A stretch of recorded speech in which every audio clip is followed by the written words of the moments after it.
এখানে দেওয়া আছে এ বি সি একটি সমকোণী ত্রিভুজ বি কোণ 150 এবং সি কোণের মান হচ্ছে 30 ডিগ্রি।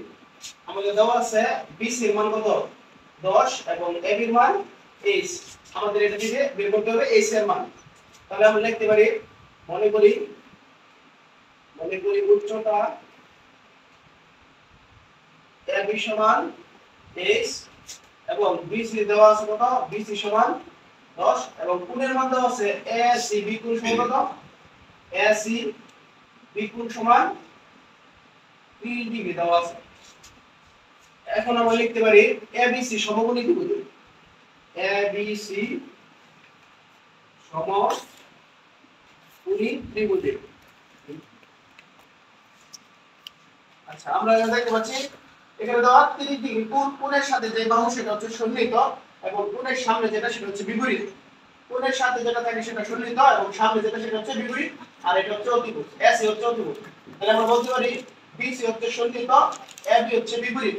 এখন আমরা যদি সূত্র বলাই বিপরীত সন্নিহিত এটা হচ্ছে tan এর সূত্র tan এসিবি কোণ সমান বিপরীত বাহু বাই সন্নিহিত। বিপরীত বাহু হচ্ছে এবি এবং সন্নিহিত হচ্ছে বিসি বিপরীত বাই সন্নিহিত।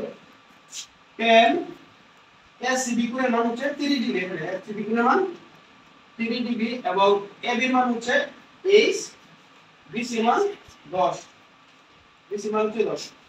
এখন আমরা জানি tan 30 এর মান হচ্ছে 1/√3 সমান h/10।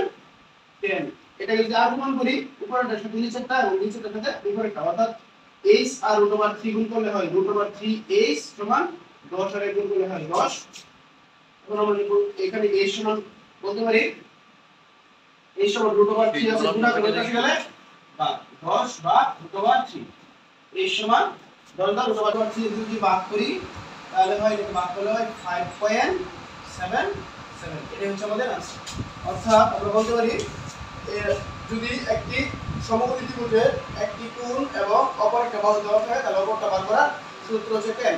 বিপরীত বাহু বের করতে হলে আমাদের tan এর সূত্র প্রয়োগ করতে হবে। তাহলে tan এর সূত্র প্রয়োগ করে আমরা মান নির্ণয় করলাম h এর মান হচ্ছে 5.77। এটা आंसर। Done.